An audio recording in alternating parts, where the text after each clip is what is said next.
Busquem que el vi català segueixi creixent, que segueixi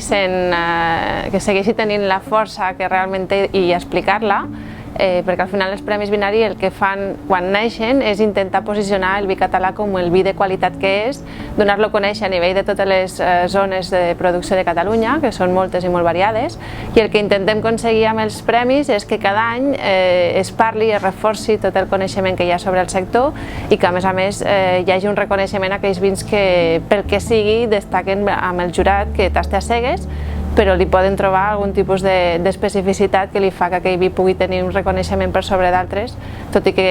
insistim, i això ho hem dit tots els anys, la qualitat és bona, és molt bona, i cada any tenim sorpreses positives en quant a participació, perquè aquest any han seguit pujant el nombre de cellers i el número de mostres, i tenim sorpreses amb producte, que ens presenten coses molt xules, gent que innova, gent que experimenta, gent que segueix una tradició, i això jo penso que és positiu perquè demostra que el sector està molt viu, que té molt de recorregut i que té moltes ganes, que això també és important.